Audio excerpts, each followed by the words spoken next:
নমস্কাৰ এই মুহূৰ্তত এটা অত্যন্ত গুৰুত্বপূৰ্ণ খবৰ দিব বিচাৰিছো পদত্যাগ কৰা নাই বাংলাদেশৰ প্ৰধানমন্ত্ৰী শেখ হাসিনাই পদত্যাগ কৰা সন্দৰ্ভত বাতৰি চলিছিল দেশৰ বিদেশৰ সংবাদ মাধ্যমত আৰু সেই সংবাদ মাধ্যমৰ বাতৰিৰ পাছতে প্ৰতিক্ৰিয়া প্ৰকাশ কৰিছে শেখ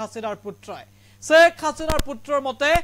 তেওঁৰ মাতৃ অৰ্থাৎ শেখ হাসিনাই বাংলাদেশৰ প্ৰধানমন্ত্ৰী পদৰ পৰা পদত্যাগ কৰাটো একেবাৰে ভুৱা একেবাৰে অসত্য খবৰ এই কথা নিজ মুখে স্বীকাৰ কৰিছে তেওঁৰ পুত্ৰই আৰু শেখ হাসিনাৰ পুত্ৰৰ মন্তব্যৰ পাছতে পুনৰ এক প্ৰকাৰৰ জোকাৰণি সৃষ্টি হৈছে সমগ্ৰ বিশ্বত ইতিমধ্যে বাংলাদেশৰ প্ৰধানমন্ত্ৰী পদৰ পৰা পদত্যাগ কৰাৰ খবৰ ওলাইছিল শেখ হাসিনাই আৰু তাৰ পাছতে শেখ হাসিনাৰ পুত্ৰই দাবী কৰিছে যে এতিয়াও শেখ হাসিনাই যি ধৰণে পদত্যাগৰ খবৰ ওলাইছে সেয়া সম্পূৰ্ণৰূপে ভুৱা তেওঁ ঢাকা এৰাৰ পূৰ্বে কোনো ধৰণৰ তেনে অফিচিয়েল স্টেটমেন্ট দিয়া নাছিল আনুষ্ঠানিকভাৱে কোনো ঘোষণা কৰা নাছিল হেনো শেখ হাসিনাৰ পুত্ৰৰ মন্তব্যক লৈ চৰ্চা আৰম্ভ হৈছে সবিশেষ আনি টক দৰ্শকৰ বাবে লৈ আহিছে গুৰুত্বপূৰ্ণ খবৰ পদত্যাগ কৰা নাই শেখ হাসিনাই নিশ্চিতভাৱে আন এক খবৰ এই মুহূৰ্তত বাংলাদেশৰ প্ৰাক্তন প্ৰধানমন্ত্ৰী শেখ হাসিনাৰ পুত্ৰৰ মন্তব্যক লৈ জোকাৰণিৰ সৃষ্টি হৈছে মোৰ মাতৃৰ পদত্যাগক লৈ চৰ্চিত খবৰ ভুৱা এই কথা স্বীকাৰ কৰিছে পুত্ৰই দুৰ্যোগে এই মন্তব্য কৰিছে সাজিব ওয়াজিদ জয়ে তেওঁ হৈছে শেখ হাসিনাৰ পুত্ৰ গৰাকীয়ে টুইট কৰিছে য'ত তেওঁ উল্লেখ কৰিছে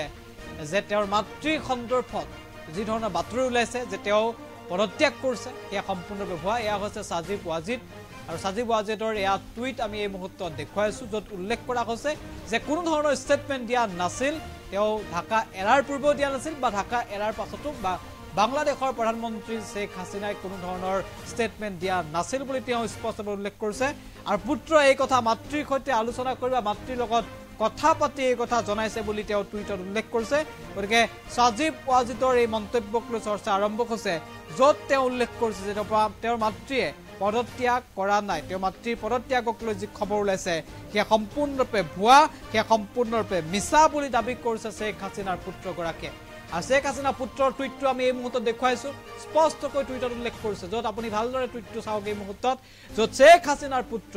সাজিব ওয়াজিদে কৈছে যে মোৰ মাতৃৰ সন্দৰ্ভত যি বাতৰি ওলাইছে যে মোৰ মাতৃয়ে পদত্যাগ কৰিছে বুলি যি বাতৰি ওলাইছে সেয়া সম্পূৰ্ণৰূপে ভুৱা মোৰ মাতৃয়ে পদত্যাগ কৰাক লৈ যি খবৰ সেয়া সম্পূৰ্ণৰূপে ভুৱা খবৰ এনেধৰণৰ কোনো চৰকাৰী বা আনুষ্ঠানিক ভাৱে কোনো ধৰণৰ মন্তব্য মোৰ মাতৃয়ে কৰা নাছিল তেওঁ ঢাকা এৰাৰ পূৰ্বে কৰা নাছিল বা ঢাকা এৰি যোৱাৰ পাছতো এনেধৰণৰ ষ্টেটমেন্ট দিয়া নাছিল আৰু সাজিব ওয়াজিদৰ মন্তব্যৰ পৰা এইটো স্পষ্ট যে শেখ হাসিনাই পদত্যাগ কৰা যদি পদত্যাগ কৰাই নাই কিহৰ বাবে বাংলাদেশ এৰিলে শেখ হাসিনা সেয়াও নিশ্চিতভাৱে এই মুহূৰ্তত এক ডাঙৰ প্ৰশ্ন আৰু মাতৃৰ সৈতে এই কথা আলোচনা কৰাৰ অন্তত শেখ হাসিনাৰ পুত্ৰই স্বীকাৰ কৰিছে যে তেওঁৰ মাতৃয়ে বাংলাদেশৰ প্ৰধানমন্ত্ৰী পদৰ পৰা পদত্যাগ কৰাৰ যি খবৰ সেয়া সম্পূৰ্ণৰূপে ভুৱা আৰু ইয়াৰ লগে লগে এই সমগ্ৰ ঘটনাই পুনৰ এক আলোড়নৰ সৃষ্টি কৰিছে জোকাৰণিৰ সৃষ্টি কৰিছে শেখ হাসিনাৰ পুত্ৰৰ মন্তব্যৰ পাছত